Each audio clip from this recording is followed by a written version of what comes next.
Welcome, welcome, welcome. Is it working? Let's just see what's happening. Hello, can you hear me? It's probably too loud. Okay, welcome. I'll wait for some people to jump in the stream. This is a Q&A session that I thought I'd do. It's live from my clinic in Perth, and I'm going to be answering some subscribers' questions, and you can put your questions in the comments below or next to, or wherever they appear for you. So I'm going to jump into some questions that we've had on the channel recently. Let's have a quick look. And I'm just going to pop this sound down so that nothing weird happens, because sometimes weird things happen. So I hope you're doing well, and I hope this is a good time for people. It might be the night time in the US, and probably, what's up? It's like 9:40 here a.m. So it might be lunchtime in Brisbane and Sydney and Melbourne and that kind of thing. So I hope you can hear me okay. If you want the volume up a little bit, please let me know. I've got it, I think it's okay. I think it'll be good. Let's have a quick look at some questions. So recently I've started a new series that I'm going to be publishing. I did an episode yesterday about acupressure for different kinds of aches and pains. So that might be something people are interested in. And there's going to be one that because I was thinking about like being in the lockdown for us a few weeks ago, if people had sore back or something, and you just were like, oh, how could I relieve this? You know, you can't fix everything yourself, otherwise you wouldn't need practitioners. But there's some things where you can just very easily, alleviate pain and things like that with acupressure. So I'm probably going to do more in that series. I started doing some a few years ago for like neck pain or pain when you travel, like when you're on a plane, you're stuck on a plane or something like that. So please put your comments or you put your questions in the comments in the stream, because I'd love to answer some stuff live, have a chat with people, what they're really interested in doing. And we might just take some of these, I might just take some of these questions from the comments. I'm just going through them now. And I'll just keep jumping into the other one to check it. So, textbooks for self-study. There's someone asked that question. Now, I think I've done a video on that already on this channel. But there's a few good books you can use. So one of them's called The Web That Has No Weaver by Ted Kapchuk. And that's a very older text. Like, it doesn't matter if these things are older, because Chinese medicine doesn't change. That's the good thing about it, right? So you can have newer texts which are talking about, like, how to interpret blood tests in a Chinese medicine way or something like that. And that's obviously a new concept. But these kind of texts that talk about what is Chinese, what's Chinese medicine about, like it's not changing. So that's the good thing. You can sometimes go to op shops and find old books, and they're still useful, and it's not like the knowledge has changed, especially if it's a well-known author and someone that's like known or utilised. So the Ted Kapchuk book is called The Web That Has No Weaver. That is one of the best books that I've ever used for understanding Chinese medicine as a student. Like when I was first year Chinese medicine, that was kind of recommended for us to read.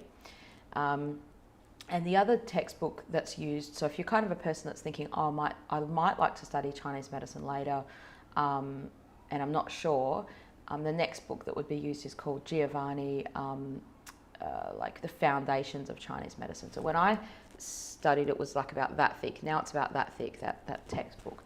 And it just kind of explains the concepts of things, like what's yin and yang, what's the 5 elements, what are the channels, what is diseases and illnesses, what do those things mean in like how, the environment, the pathogens, all that kind of stuff. So those would be books that would be pretty good to have on hand to kind of understand that stuff. They're not clinical manuals or anything like that, like how to treat things. That would be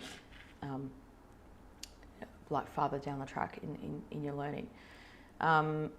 And then if you're interested in Chinese diet therapy, I've got a dedicated video on some books for that. So one was Healing with Whole Foods by Paul Pitchford, and the other one's called The Tao of Healthy Eating by Bob Floors. And I'd highly recommend that book, just even if you're interested in learning about what is Chinese medicine, because that book kind of explains the video I put up ages ago, which was the most popular video I've had so far, called Why Would You Eat Mostly Cooked Foods, or Why Eat Mostly Cooked Foods. He explains that very well in that video, in that book, that concept. And he has a little kind of section in that book about, well, what's coffee? What's like, what about antibiotics? What about these kinds of things?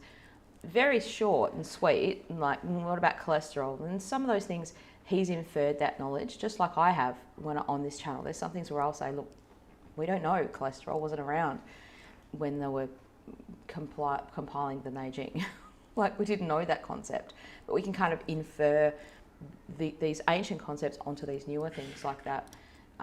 So some of those things you just want to take with a pinch of salt. Please pop your comments and your questions in the chat. I'd love to meet you and get to know you. Put a name to the well, I can't put a face there, but yeah, that's great. Don't be shy. It doesn't matter. I'm not going to laugh at your question.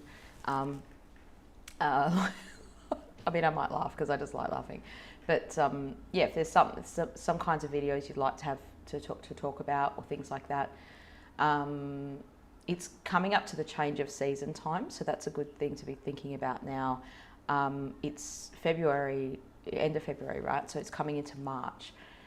So change of season is like a big deal in Chinese medicine, especially for like in Australia, we're going out of summer into the cooler time. So it doesn't really matter if you're going the opposite way, like if you're going out of the warmer time into, out of the cooler time into the warmer time. Transitional times are times where often you would be warned about getting sick. So maybe we talk a little bit about that as something different to talk about until, if any questions come in and people want to chat. So when the season changes, you're kind of thinking of it as like a transition from yin to yang. That's the first thing you want to think of, right? So when you have a small transition every day, like day and night. Okay, so day is pure, like the utmost yang, would be the height of the day, and then the utmost yin is kind of the height of the night. And so if you imagine that Tai Chi symbol, which is the yin yang symbol, so you have all the white and all the black, and then within each of those you've got the little dots, which is the seed, saying that each contains the seed of each other. And so this transformation of yang to yin and yin to yang is the flow, right? And so you have that on a daily basis, right, every day. But you also have that on a seasonal basis. And so what's happening now, if you're in the US and you're kind of going into summer, what's happening is your yang's coming out of a place of like almost the dormancy of winter and coming out to the surface. If you're the opposite side, so for us, our yang has been on the surface. And how do you know it's been on the surface? Well, because you easily sweat, because your skin's warmer, you don't feel the cold as much, those kinds of things, right? And it's being on the surface and then it's coming inwards. Now, it doesn't just go from one day to the other, right? Bang to bang. But I'll give you a bit of like tips for health and I guess longevity practices or health practices to stay warm, to stay healthy in these changes of season. Now, the first one you want to think about is what you're wearing, what your clothes are wearing. I remember one of my teachers in the first year of Chinese medicine was kind of saying this, and it was a newer concept at that time because you just don't think like that in a Western medicine sense. You think, oh, the germs are there, so we're just going to clean up the germs and then I won't get sick. So the best way with your clothing is to wear layers in these changes, because what happens inevitably is you get caught out. This happened to me last night when I was sleeping. It was hot. It was a warm night. So it was a warm day all day. Oh, hello from New Mexico, Ricky. Welcome. Thank you for joining. And if you feel like you want to put a question in the comments, please do so. So you must be going into winter. Coming into summer now, coming out of your winter, right? And it's still pretty cold, and like the other things to think of is it's not just about the coldness, the normal, like there's some extreme weathers going on, right? So I just saw that thing that happened in Texas a few weeks ago with that extreme ice, and like it's it's an out of season kind of thing as well. So, but like, let's say in general, what's happening is you're talking about you sleeping. You're talking about you sleeping is kind of hot and bothered. You're getting me kind of hot and bothered. I'm not sure what you mean there. Yeah, so what I was saying is last night when I was gonna go to sleep, it was very hot in my house. So I opened the windows, right, as you do, to let the breeze in. And then the wind came in the night. Now, it wasn't very strong. Now, in Perth, we have very strong winds, like we get super duper wind, but it wasn't enough to kind of cool things down. But I remember waking up in the night thinking I need my blanket now because it was so hot I didn't need a blanket. And what I'm getting at is this is the change of season when you can get caught out very easily, where what can happen is you just don't have enough clothing. Either you get too cold because you don't have a jacket. You might go out and might think, oh, it's been a hot, balmy night all the time, and you're not prepared properly for it. So the wind gets on you. Now, it's not so much just the wind, but it's the cold that comes in. So the wind kind of drives the cold into those places. And so that's a big problem, or a big way. Oh, thanks, Bob. It's a big way to get. It's a big gap of how you can prevent getting sick. Now, you can't prevent every single situation, but it's just so obvious in Chinese medicine. It's not obvious in other ways, right? So let's say you're going on an aeroplane, you have these little vents above you. You should always close those little vents, because what will happen is you go on the plane, you get tired, you fall asleep, you got your neck to one side or something like that, and then the wind's kind of blowing down on you, and you might not even realise it, or the blankets kind of come off you and the wind's kind of directly getting on you. Now, the stronger your body is, the more healthier it is, and particularly the stronger your blood is, then you won't be affected by the wind. And equally so, the weaker people are, the more blood deficient they are in Chinese medicine, the more they're kind of afraid of the wind. So I did make a video on this once before, because someone asked me this question: what is wind in Chinese medicine? Like, is it passing wind? But we have internal wind, and we're not kind of talking about that. We're talking about wind from the environment, right? And the wind carries the other pathogens. Like, you could even think of it from a virus and a germ perspective, right? So, this is why people are all wearing masks at the moment, because the wind is your breath, right? So if you cough, it's projected much further out than if you didn't cough. Please let me know if you can't hear me properly, everyone, or it's too loud or something like that. So I don't want to blast your ears out with the. Or if you'd like the sound up higher, I can just turn it up a little bit higher.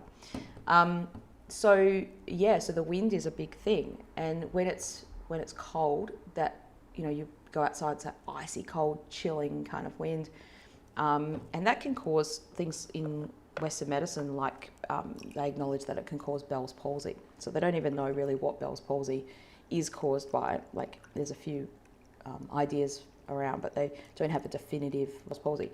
But there is, in some of those textbooks, the Western medicine textbooks, saying a cold blast of wind to the face can cause Bell's palsy. My teacher had a patient who sat under an air conditioner and developed Bell's palsy. I'll tell you a really interesting story about this. It wasn't a patient or anything. It was just when I was observing people in society, in life. I was at this thing. It was like a daycare kind of thing where there was all these kids there, and they were all kind of running around. And like the kids, it was a giant room, and they're all just running around in a circle, running. And kids get hot and sweaty, and there was fans on and wind on and things like that. And they're all just going around in a circle, right?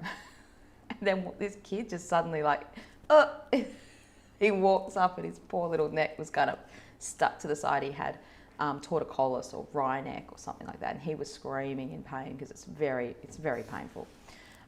For an adult it's painful, but for a kid it's worse, because little kids, like he was probably about 3 years old, they don't know what's happened, and little kids don't like being touched much. They don't like getting massaged usually, and they don't like that kind of stuff. So it's kind of painful for them.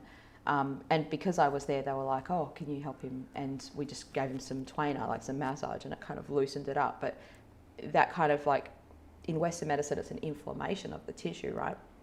But what's happened is, in a Chinese medicine sense, because he's been running around, he's gotten all hot and sweaty, your pores are open, and so you're vulnerable to that wind, and then suddenly that wind can kind of get in, right? And it doesn't really matter if it's a physical, actual wind getting in you, or whether it's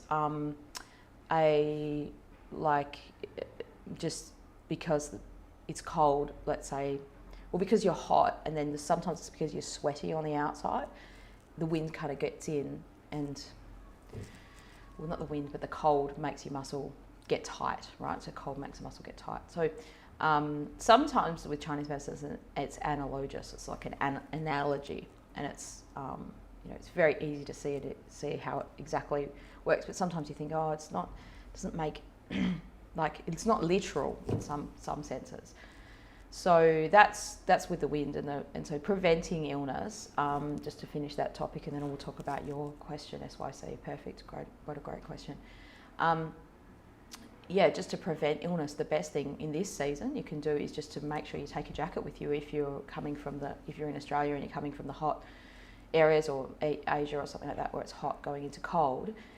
And if it's the opposite of that, cold going into warm, you don't want to be overly bundled where you can't take your clothes off, and then you can sometimes be all sweaty and hot, and you're too hot, and then that can make you too warm because you weren't expecting it. It's normal in this season, right? In the two changes of season, in the autumn to the autumn time and the springtime, where you have like coming and going. So it's like you're getting a little taste of winter, and then you're like, oh, summer's still here. Oh, winter's coming. Oh, summer's still here. Like this kind of like thing is normal, right? That's what happens. Hey, and so two people from Mexico, awesome. Kenshin, awesome, welcome. What's it like in Mexico? Is it living the dream? Is it good there? I'd love to go there. I've never been to Mexico. So let's talk about acupressure or acupuncture points to help manage anxiety and shortness of breath, tight chest, shallow breath, right? So, and then the next question that Kenshin has is, how do you nourish Essence and Jing, and Essence, Jing and heat with herbs and diet? Okay, that's probably another video. We'll see how we go. So these are great questions. I'll try and answer them all. So anxiety, there's a few things you can think of, right? Obviously, if you're seeing a practitioner and they've given you a treatment and certain points have worked for you, then you might just want to jot down what points they've used, and you could use those points on yourself. That's a good way to go about it, because there's so many different points that are used because of the diagnosis. So if you already do know the diagnosis, and I give that to my patients a lot. Like I'll say to them, oh, look, we've used these points on you today. Not every patient I give this to, just only people that you know that maybe acupressure is going to be effective. But anxiety is one of the things where there's a few little easy things you can do. So one is on your hand. So if you go on your wrist, and this is just make it very simple, right? So you have your lung channel here, you have your pericardium channel in the middle. I'm just going to put my hand closer there so you can see that. And you have your heart channel here at the side. And one thing I always mention with acupressure is, look, if you press the wrong point, it's not like this is a button where this turns the anxiety off and this turns it on, and you're like, oh no, I've pressed the wrong point, or I'm slightly in the wrong spot. Unless you're pressing so hard that you're causing you to get like bruising or something like that, then you can't sort of do it wrong, let's say, because you're not using a needle, and that's where the danger can be when you're doing acupuncture. Like there's so much, obviously you want to get the right point for the effectiveness, but part of getting the right point is so that you don't damage the tissues and things like that. But with acupressure, especially when you're doing it on yourself, you can kind of be aware, am I pressing it in the right spot? Am I getting the right feeling? So the first thing with acupressure is to remember what you should be feeling. So it should be either tingly, numbness, heaviness, a dull ache. Yeah, I'd love to house swap with you, Bob Dylan. That'd be fun. That'd be awesome when we're allowed to leave. I can't even leave my state right now. I can't even leave WA. Pretty much, I can, but I might have to quarantine when I come back for 2 weeks just from going to Sydney. So yeah. Anyway, so with acupressure, I'd suggest you have something like this. So this is just a Sharpie pen, right? A little pen. You're not going to use the pen. You're just going to use the blunt end. So I'll put that right up there so you can kind of see that. So what you want to do is have that kind of pressing on there. I'm covering my face because this camera's got a face tracking, and if there's a face in it, it kind of it won't focus on the other things. I got that off another YouTuber. I saw them do it the other day, and I was like, oh, that makes sense. It automatically tracks that thing. So anyway, what you can do is you can press these points. So I will use the Sharpie to sort of show you where they are. Okay, so we'll go here. We'll get rid of my face. So across this, you might have a line on your wrist. Just checking I'm not bumping the microphone too much. You might have a line here. So in the middle, you've got pericardium 7. Right there. And then you've got your lung channel here and your heart channel here, roughly. So you can see those sort of 3 dots kind of there. And so what you want to do is you can just rub across this area. And if you use essential oils, you could use a little bit of that as well. So again, just check with your practitioner. If you're allergic to something, don't just rub any old thing on your body. Lavender oil, generally you can use neat, which means like you don't need to dilute it. But with anything, always do a test first. So just test it on a patch on your skin, you know, to make sure you're not. But if you've used it before and you know you're not allergic to it or something like that, then that's fine. So I would usually suggest people just use lavender. And if you're pregnant, don't use it. But you know, those, like, just follow the general directions on the packaging with this stuff too. So for anxiety, the reason why you're using your heart is because your heart relates to your mind and your consciousness in Chinese medicine. But your pericardium is the sac around the heart physically. But in Chinese medicine, it's like considered, some translations call it the heart protector. It's considered the organ that's affected before the heart's affected. And certainly for anxiety, where people feel a lot of heat symptoms, like they get a hot flushing or things like that, then this point here in the middle is really good. And how you would press that is you can just sort of rub across the wrist. I'm trying to just show you what I would do. Or you can just press in on that point. So you just push your hand now. The other thing you can do is flex your wrist a bit so it pushes in towards the point. And that way you can, no, it doesn't matter if it's the left side or right side, you can do any side. You maybe alternate sides if you're pressing these points a lot, because if you press a lot, you could get bruises on there. Now, the next thing you want to do, and these points are very effective usually, is these 2 in your hand. So they're harder to kind of get unless someone's really pushing in on them on you. This is called heart 8, heart 8 on this side, and pericardium 8. Now, what you would do is with acupuncture, I would press right in there first, and it would feel really sore.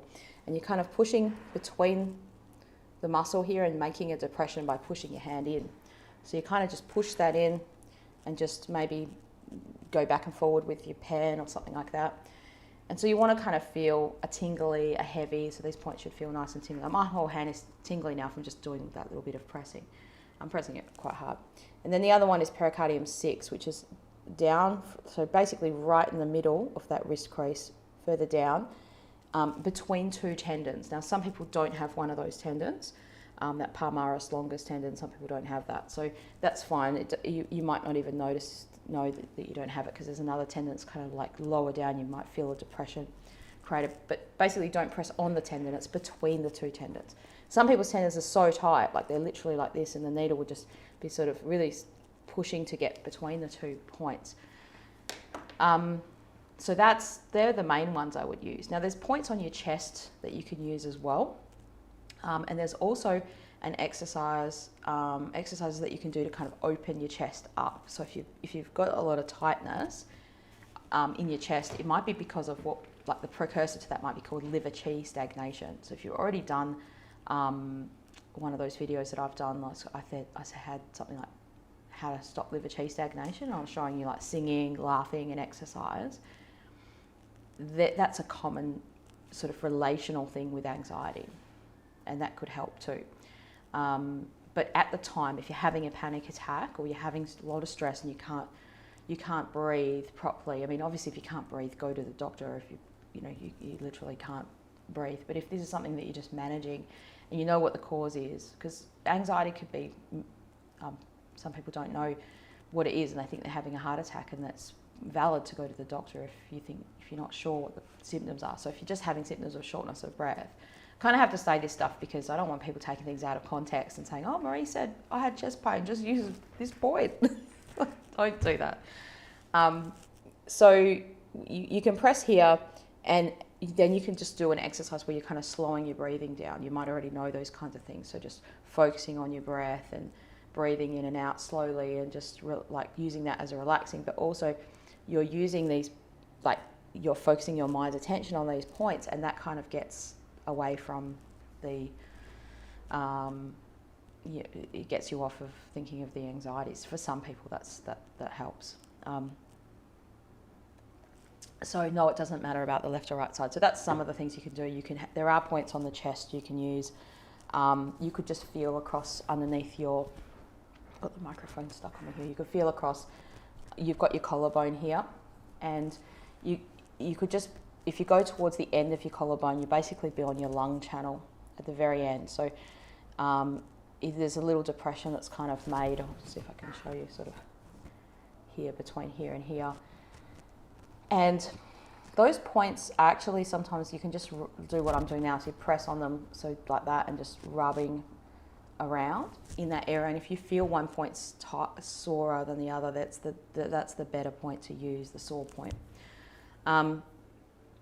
So the lung channel's good for lung symptoms. Sometimes that can be better, but you could just alternate those different points. There are other points you can use, points on your feet and things like that, but they're harder to get at. So if you're sitting at, like, I had a patient once that had extreme anxiety, and I gave her these points, and she said, oh, I was at a concert and I really wanted to go to the concert, and I couldn't, like, I just sat there and I was pressing the points, and it kind of helped a bit. Now, I wasn't sort of fixing the problem or anything, but it just helped get through that moment of anxiety.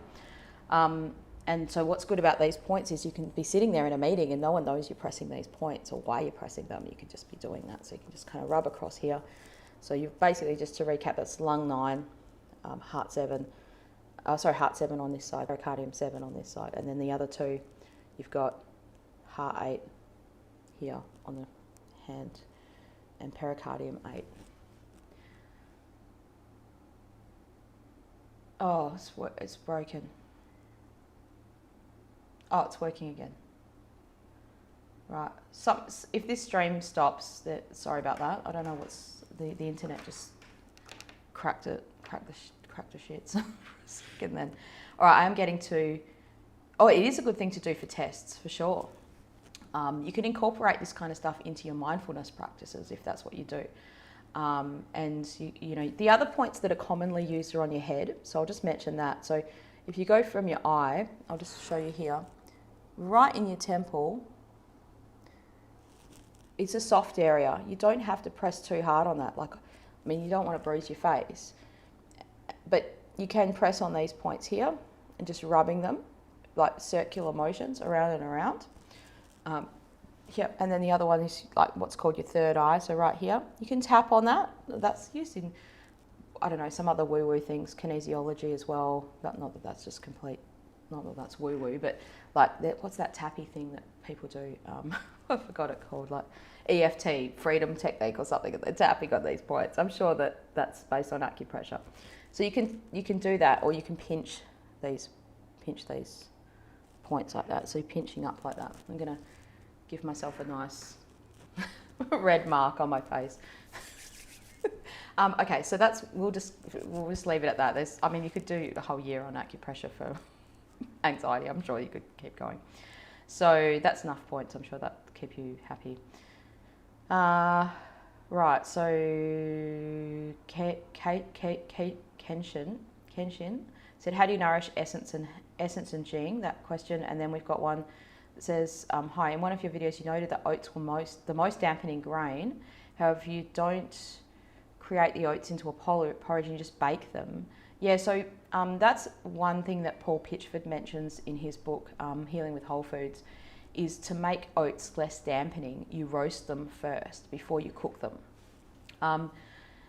Something that I've really been thinking about lately, and I did this just as an audio, because on this channel I have it as a podcast on Apple and iTunes and all those kinds of places, right? Spotify and all that. And so I just did a dedicated audio the other day, and I was like, instead of having a video, I'll just sit there and talk, see if, and that was the concept that I was talking about. Like, how do you decide for yourself what's a healthy food and what's not a healthy food? How do you decide for yourself what's dampening? Because a lot of it's in the context of what else you're eating. So yeah, okay, if you have a big issue with dampness, and especially if you're very phlegmy, like you cough up phlegm a lot, or you tend to get phlegmy from those foods, it comes and goes, right? You have the food, you get phlegmy, and then if you didn't have that food again, you feel fine. Like a lot of people get that from milk in coffee, and they change to a different milk, and they don't get that phlegminess. Well, that in itself is telling you, because someone asked me this question recently about what about lactose-free milk, Marie? What about other kinds of milk? I think you're checking in on yourself with those symptoms, right? Is this happening when I have those foods? So for sure, so I'm guessing what are you saying what are you going to do with the oats when you bake them? Are you just going to bake them and eat them baked, or put them in something? I'm sure you wouldn't be just eating a bowl of baked oats, would you? Or are you meaning like you're making it like a muesli or something like that? So certainly if you just take the oats, not the quick oats, but the whole oats, you put them in the oven, you roast them, that will be heaps less dampening than if you didn't do that. And then whatever you do, like whether you just consume that or then you put some water with that. So remember back to the very start of the start of the life of the universe, where I said the spleen likes warm, cooked and moist foods. It doesn't like cold, dry and raw. So, you make gluten-free cookies out of it. Yum, that sounds good. I'm coming over to your house to get some. So I'm going to talk about the cookies in a second because I've got a good analogy to tell you about that. It doesn't like cold, dry and raw. So it doesn't like too much dryness. It actually likes moisture. And so moisture is good, but it's just a thick and a richness of that moisture that then creates dampness. So when you're trying to stop dampness, you don't want to avoid everything so much that you become so dry, because that would be worse. That would be not great either. So she says, or he says, CC says, I don't use sugar, but I put steamed carrots and a bit of stevia, or yum. That sounds good. So I recently made these lactation cookies, right, for my sister-in-law, and I've made them before. I made them last year when a different baby was born, and now a new baby was born. So I made these cookies, and I ate some myself, and I instantly got milk come out. No, I didn't, but I told that to my brother, and he thought that he wouldn't eat them because he thought, oh no, I don't want to start lactating. Anyway, so if you're familiar with that concept, there's a thing called lactation cookies, which are basically cookies that help milk production. So what they've got in them is they've got oats, they've got sugar. You could substitute that for different. Someone's put a message held for review. How do I get that out?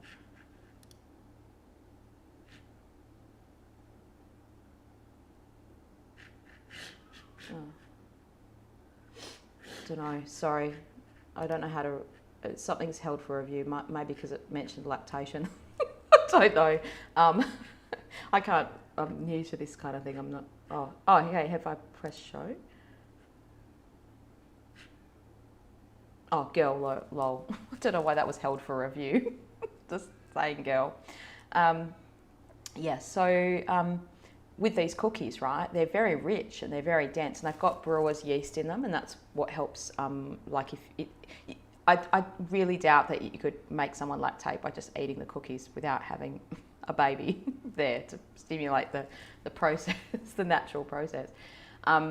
But what they do is they help make yin substance. So we're talking about a little bit like dampness, and it's that's a situation where you want that substance, you want that dampness in a way, because that's actually helping the person create, like they need more yin. So dampness is a kind of a yin. It's just a turbulent yin or a dysfunctional yin. But in this case, when a person's lactating, when they're wanting to produce breast milk, they need that. They need that extra substance. So it's actually not so bad for them to have that sugar, because they need that nourishment. Now, you don't want to have a lot of sugar, like certainly you could exchange it for maple syrup or other things like that. YouTube's monitoring everything now. We can't escape. They're going to knock on my door and come through here in a minute. YouTube police are like, oh, you can't say lactation. Anyway, so that's a good example of when a thing that, so if I ate those cookies, I would get dampness for sure. Like, I'm sure I would. Like, I had to give them away as quickly as possible because it was so delicious. And I was like, I'm eating these delicious oaty cookies, right? But if you like that kind of nourishment, there's nothing wrong with oats. If you baked them first and then you roasted them slightly first, that would be definitely reduce the dampness down. So for people that love oats for breakfast, it's also got to do with what else you're having, right? So if you don't have a lot of other things through the day that are dampening, well, then that's probably fine. That kind of thing, yeah. So yes, my TCM person said I have a bit of dampness, yin, most women do, and so I'm trying more TCM diet, yeah. And the thing that you want to do with to be healthy is just monitor this stuff yourself. Be aware of it, right? So you have one thing, especially if you can just change one thing. If you're generally healthy and you think, oh, that made me phlegmy, or that made me bloated, or my bowels got looser, or I didn't feel as comfortable in my digestion, like it might not even be bloating, it might just feel, you might feel more tired. And if you're not really sure if it's that food or not, you could just test it out again another time and say, oh, I'll try it again. Because it might be, you could feel tired because you're coming down with the flu. You could feel tired because you've been working a lot. It's not so much just purely tiredness. Now, I do want to get to Kenshin's question because you asked it first. And there's another one about tinnitus. I hear Chinese herbs are pretty useful for tinnitus. Okay, so essence Jing with herbs and diet. How do you nourish the essence, Jing? Right, so when you hear me speak about, it's the same idea. So your essence or your Jing is the concept of, like, I think I always give this analogy to my students, like, if I gave you $100 in a $100 note, you know where that money is. You can keep it all, like you only have to find one thing. Whereas if I gave it to you in a bag of coins, 100 coins in a bag, and I said, here you go, here's your $100. And you're like, thanks, Marie. I would have preferred a $100 note. But then I took those coins and I just threw them into the garden. I said, find it yourself. Gather up what's been scattered, right? And that's the concept of, like, okay, you have $100, but it's all just, where can you find it? And you don't really have use of it. That's all kind of there. And so you can think of essence as like the coins in the bank, right? And you only dip down into those savings when you really need it, right? So if you generally keep everything else healthy, that's how you nourish your essence. So any time where you're not keeping to the general tenets of health in Chinese medicine. So these are things like the warm, cooked and moist diet. The sleep, like you're not getting regular sleep, or you can't sleep properly, you've got, like, you're waking up at night, or you find it really hard to fall asleep, or you have super duper amounts of dreams or something like that. Then those, what will happen then is you're consuming your essence, but because you're consuming the essence, it's like no one knows. It's like, okay, let's say I lost my job and I had no money. And I have some money in the bank, and I'm like, I don't really want to use that money, but I will. I'm not going to go, if I lost my job and I had no money and I have to pay my rent, how am I going to pay my rent? Well, I'll go to the bank and get the savings out. So no one will know that I'm poor. No one will know that I'm doing that, right? Because everything seems okay on the surface. Everything seems like, oh, hunky-dory, it's all good. But eventually, if that money runs out, then I'm suddenly on the street and I've got no house to live in, and I've got no savings left. And that's what essence is kind of like. So what happens is people are drawing from their essence and they don't see any physical symptoms on their body. And that's why people say, oh, the 100 bananas a day diet's great. Maybe they have a lot of essence and they're just using it up. Or the people that have, like, oh, I'm just going to live on air as a breatharian or something like that. There are extremes of people in society, like you have extremely people that are born, like, maybe it's unfortunate or unlucky that they get very sick very easily, very quickly. And then you have extremes of people that can tolerate, they can smoke 100 cigarettes a week or whatever for their whole life and they never seem to get cancer, right? Doesn't mean that thing's healthy. It's just that person's an extreme example. So what you want to do to keep to maintain your, or to one, for your essence or your Jing, you want to stop using it, wasting it. That's the first thing. So by not wasting it, you can't measure this stuff, and that's why it's hard. You can't just go, well, like, for one, you shouldn't be getting sick as easily, or you shouldn't be, and I might preface that because it's okay to get sick with colds or flus, like it's actually considered healthy. It means you've got enough yang. So if you can't get a fever ever, then that's not considered that healthy. And so your yang, which is equivalent to the, like thinking of your essence, like your resource isn't as strong, right? Think of little kids, they get sick very easily, they get fevers easy, but they get better so quick, right? So that's what you want to kind of aim for. Now, in these days, people are like, oh, I never get sick, that's so great. Like, I never get a flu, I never get a fever. Well, that's not actually the healthy, right? It's not healthy to be sick for weeks and weeks, certainly months, or to say like, oh, I had this flu and then ever since then I've, my lungs aren't great, or I can't breathe properly, or something like that, some kind of detriment's happened.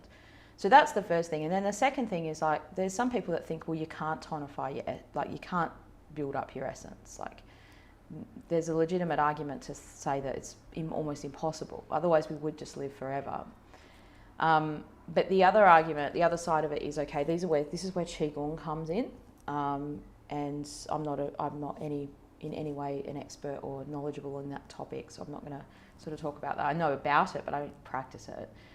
But these are things where you're utilising I would say the modern equivalent to that, or the modern equivalent to that would be something like the Wim Hof method, where you're focusing on your breath and the flow of energy in your body physiologically from doing these exercises. It's got nothing to do with what you're eating. It's got nothing to do with what these other things that you're doing.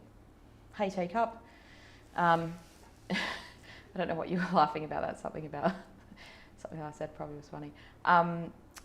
So you don't, like the Wim Hof method would be a breathing technique. I'm not saying it's the same as Qigong. It's not. It's nothing similar at all in one way. But it's the same idea that you need to do something with your breath and physically, right? So the second way you can help your essence is with exercise, and the way of exercise is like not sweating unnecessarily, so not exerting your body. So in the same way, you're kind of saying, well, with my diet, I'm just going to preserve my body's energy. The net gain of my digestion should be to get energy. So if you're wasting energy on things like sweating a lot, now when do you sweat a lot? From exercise, from the intensity of exercise. And sweating is okay to do it in summer, but not good in winter. So you would have some kind of regime where you would be like, okay, I'm just going to be much more conservative in winter, let's say, with exercise. You still can do exercise. You don't have to sit around and do nothing. But it's more stretching. It's more like flowing things, not weightlifting and CrossFit or something like that in summertime.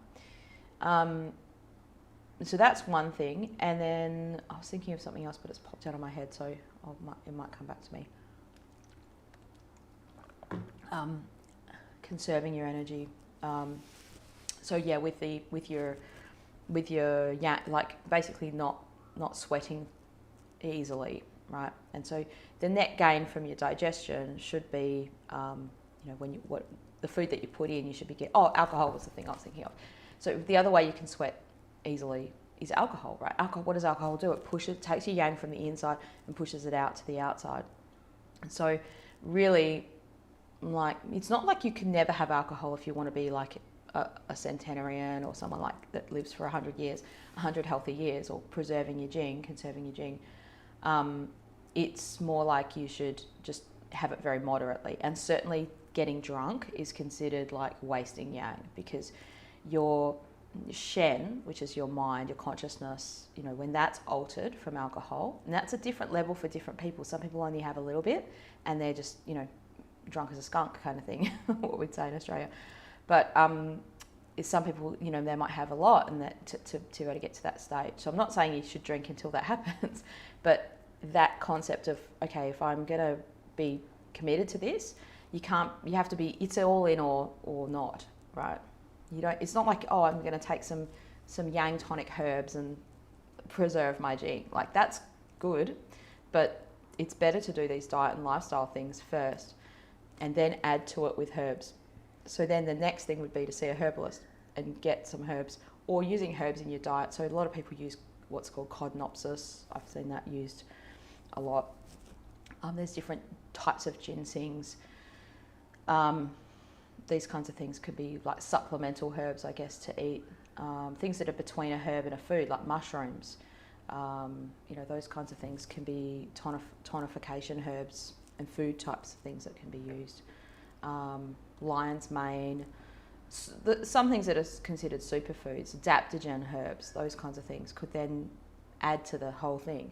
But I don't think you're going to see that much of a difference if you just take this stuff and you're still living the life of Brian or whatever they call it, like, getting drunk all the time. And not that you're getting drunk all the time, but that there's, some people want it both ways. They want to be able to have a crazy life on one side, and they don't have enough sleep, and they don't look after their body or have regularity. Like, your body just loves that regularity, and it just seems simple, and you think, oh yeah, but there must be something more to it. But it is just as simple as that.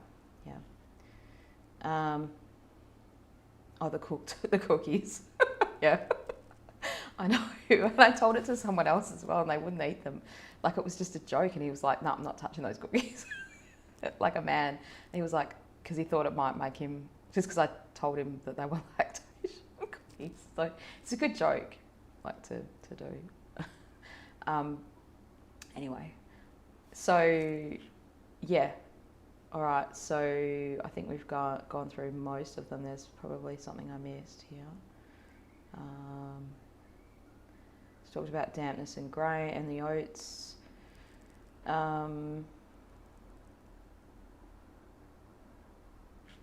Polycystic. Oh, thanks. Okay, yeah, it is all in balance. And look, that's why I love Chinese medicine, because it's less exclusive than other systems of medicine I've ever come across. And there's this concept of like, well, you should be able to tolerate everything, but just not all at once or too much of it. So it's not like you can never have alcohol. It's not like you can never have a good time. But you go back onto this clear, bland diet, like the Qingdan diet would be the ultimate sort of cleanse, if you like. Just eating less flavours, just simple, and sometimes I do that for myself, just soups. So I'll make some soups and I'll just have them frozen, and then they're ready there when I'm busy, because it's sometimes when you're really busy and you're like, well, this is what happens for me. I'll come home and I'm like, oh, I need something quickly because I'm really hungry, and you just don't have the energy to cook properly. Or like, let's say you're working and you're not cooking it in your work. Like, some people do cook in their workplace. But I don't do that. Or if I'm teaching classes, and so what are you going to do? Go to the cafe and get like a croissant with, that's, or something. Like, sometimes you just can't get food that's not dampening if you didn't bring it yourself. So having frozen soups or frozen curries, I love frozen curries, or not eating them frozen, but I love curries, because it's just a quick and easy way to make food that's, like sustaining. And like, I love my slow cooker because it's just really good to kind of do that. Anyway, so there was a question that I missed up here somewhere about polycystic ovary. Character matters. Yeah, it does. It does matter. Okay, so I can't make claims about treatment, because there's a lot of rules in Australia about I'm registered with AHPRA, Australian Health Practitioner Regulation, and they've put in place these rules a few years ago where they said you can't make a claim, what they consider a therapeutic claim, about treatment of conditions without sufficient evidence. And the sufficient evidence that they want is like randomised controlled trials, modern trials, not ancient documents from the Han Dynasty. Not that polycystic ovary syndrome was mentioned then at all. It wasn't. So I just want to preface this with, I'm not trying to make a claim about treatments, but I'll tell you about how a practitioner would go about doing it, and looking at it.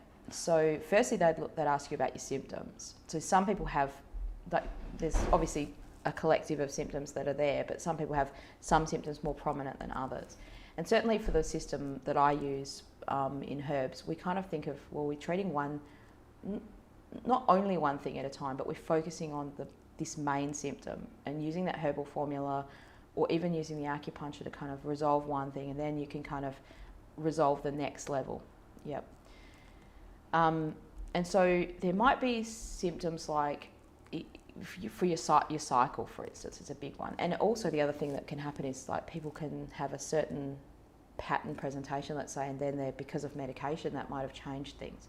So what do we do in that situation? Well, we just treat what you have, what you present with. So whether the pill, let's say a contraceptive pill, is causing things to change in your body, or some people use other forms of contraception that they might be using to stop their period so that they can resolve the problem, or that even other drugs, metformin, or different things that people are taking.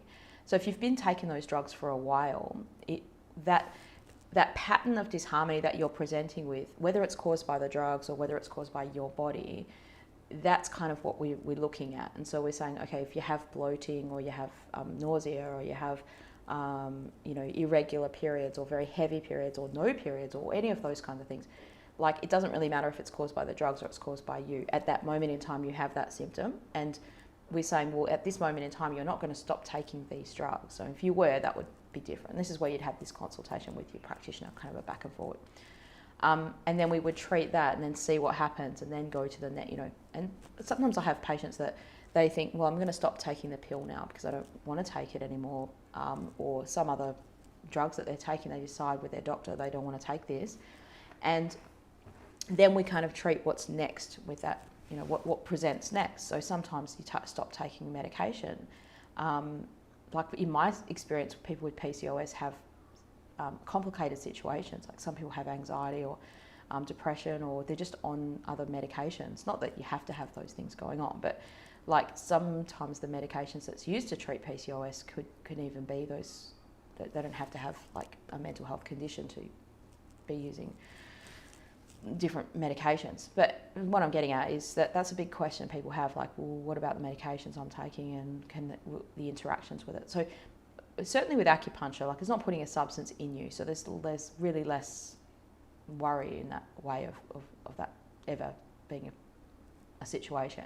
But acupuncture can potentiate the effects of stuff, and that's what people worry about with drugs. So like doctors who are giving, let's say people go through IVF, is this I guess there's less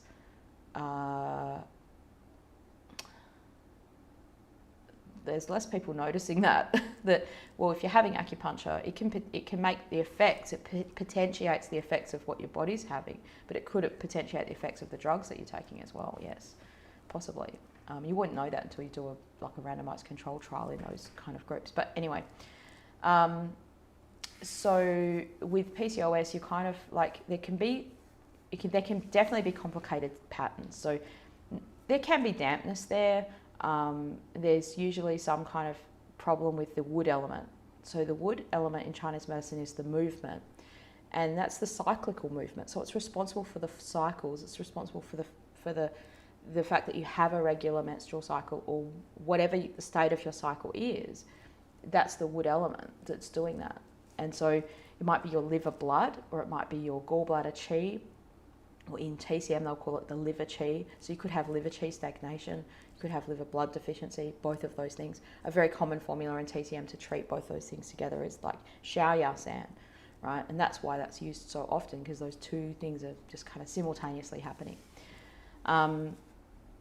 So like if this is maybe for you or a friend or something that you're interested in asking about it, then maybe go and look up the videos that I did on. There's one video I did on thyroid, which was, I know it's nothing to do with this in a condition way, but I talk in really detail about the interrelationship between the 5 elements: the wood, the fire, the earth, particularly those 3, the top 3 at the top, and how that interacts in things, in those kinds of symptoms. And the way it interacts for something like a thyroid condition would be the same way it interact for a PCOS condition, right? But particularly your cycle relates to the wood, right? And so maybe it could be liver qi stagnation. You could look up that video and see if those symptoms apply. Because if you start doing those exercises to move liver qi and you don't have liver qi stagnation, you're not going to feel, you're not going to have any detriment to you. If you start doing exercise, here's a good tip, and you feel worse, you feel more tired, or you're so tired that you have to have a sleep in the day, that's not qi stagnation.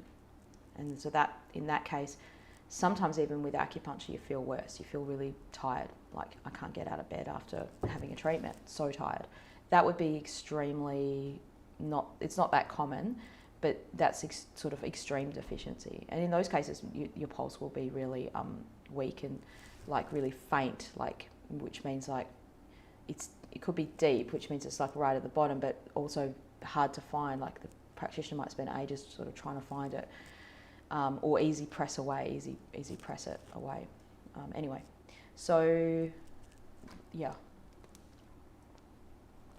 Then Kenshin says, is it better to put the treatment according to the tongue and pulse independent of the Occidental medicine? I'm not sure what you mean there. Like you mean the Chinese medicine diagnosis, or you mean keep Western medicine and Chinese medicine separate? Is it better to put the treatment according to the tongue and pulse? Or you mean like you've made the Chinese medicine diagnosis and then you're treating them according to the tongue and pulse? I'm not sure what you're exactly asking there. Yep. It might be getting quite late for people in Mexico and across the other side of the world. So please put a comment. Please put a question if you've got a question. You can put a comment too if you want to just comment.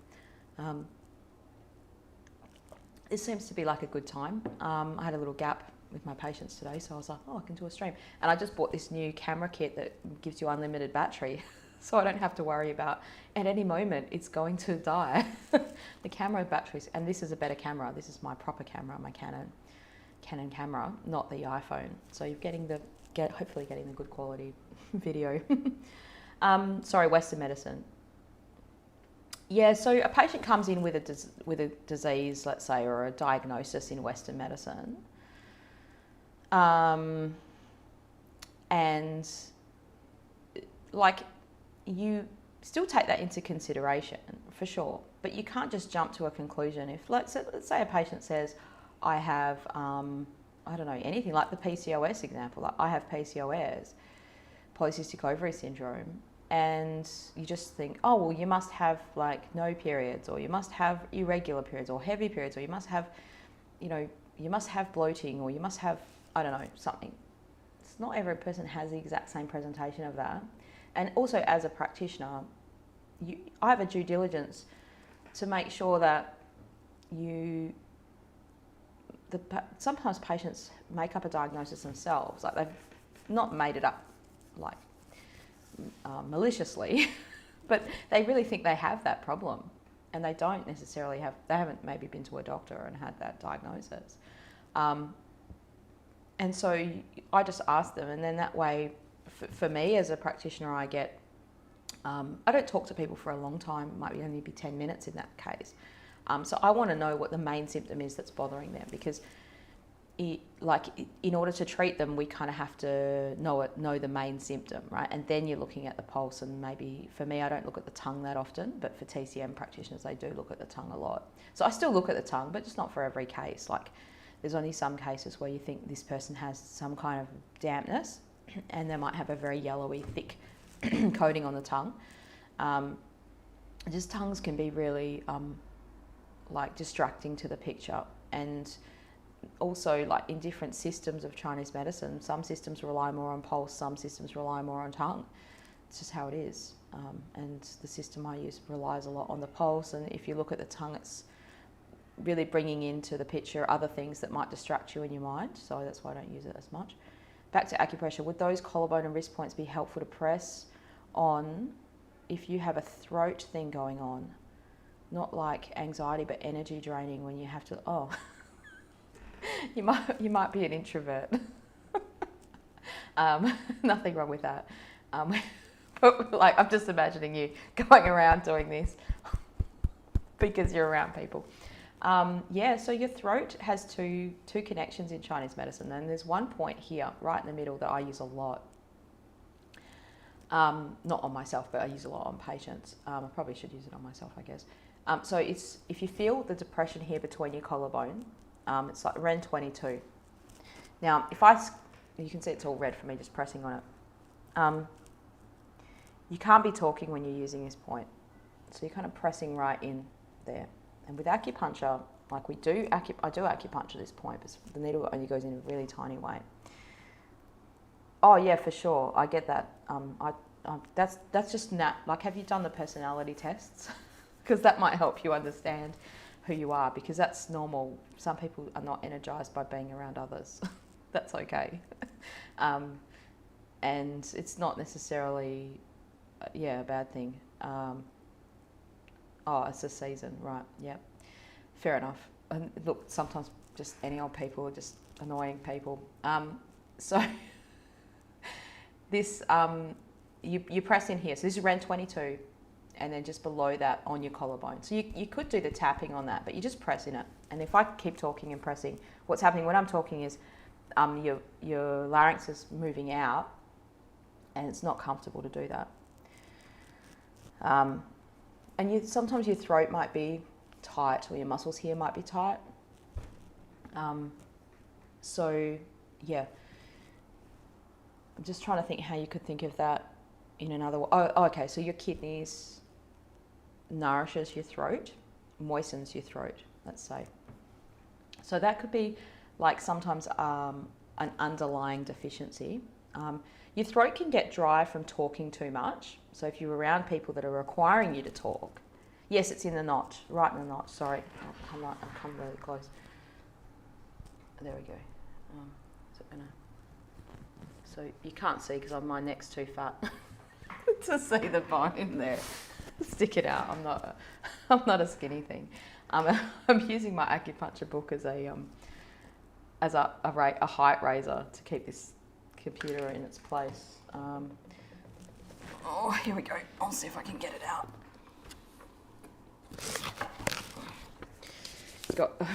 Using my books as a thing, so I'll just show you in here real quickly. The old manual of acupuncture, because if you see where the point is, it's kind of, so this is called Ren 22, so you can just see it in that notch there, and then the one that's next to it, just a little bit down from there, Ren 21. Where are we? What are you doing, Murray? It's kind of on the bone. So you can kind of see that. See those ones? So you're just kind of looking for, I lost my chair. They fell on the ground. You can press on those points. Now, I've used those for people that have had difficulty speaking, like getting their words out. It's a loss of taste, like lack of taste or something going on in the throat area. So your kidneys in Chinese medicine, like your water element, sort of moistens the throat area.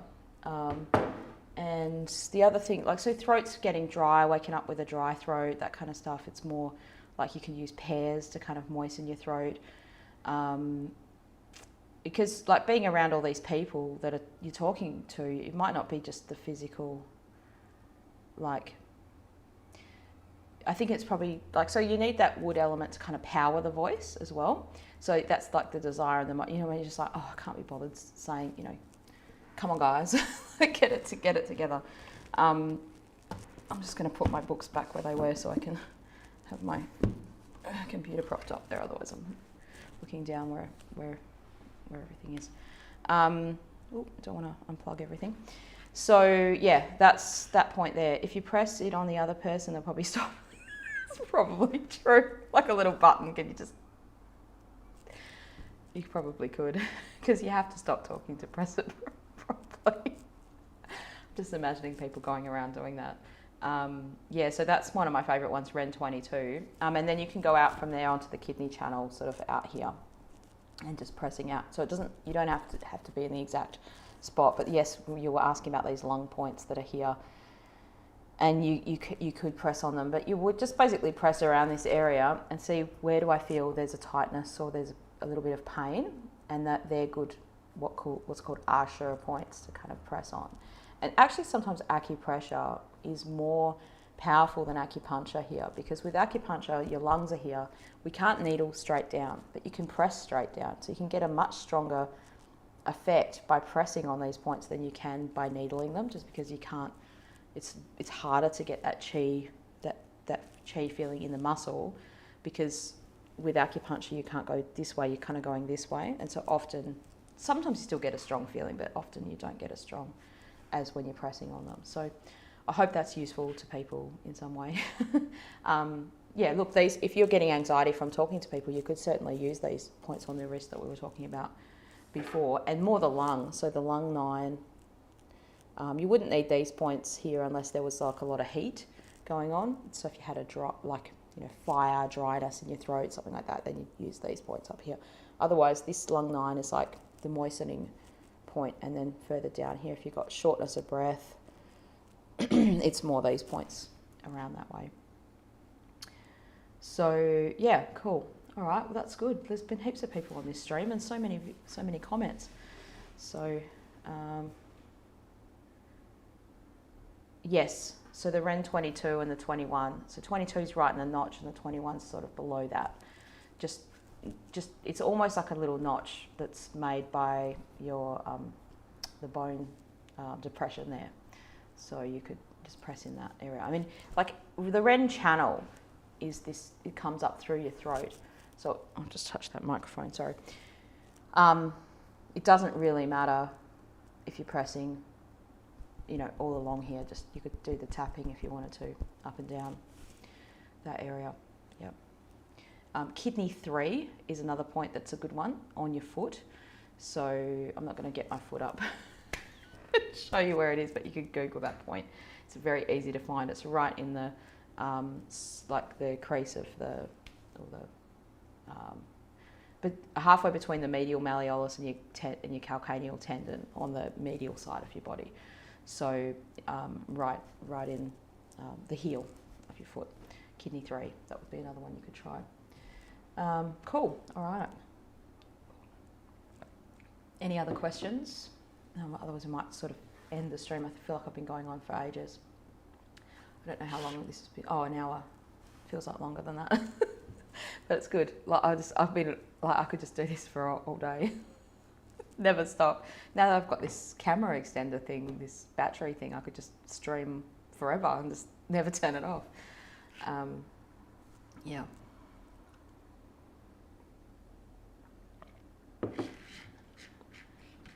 So if anyone has any other questions, you can ask them now. I think I've covered everything.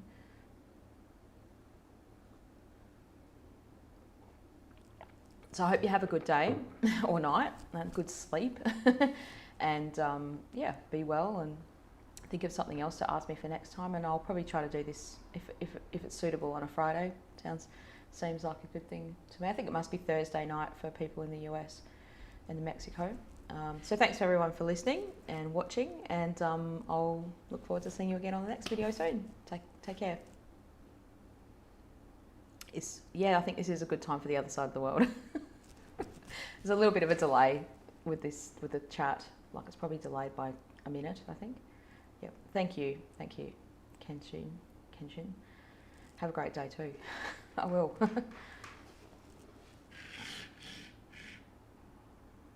Oh, thanks, Character Matters. I appreciate you too. I just like doing this because it's fun. It's fun for me, and I'm glad that it's helping people. Awesome. Calms and Twins Adventures. That sounds good. I want to jump on your channel and see if you've got a channel there. Sounds good. All right, I'm going to press stop now. I'm really going to end it. Thanks, Teacup.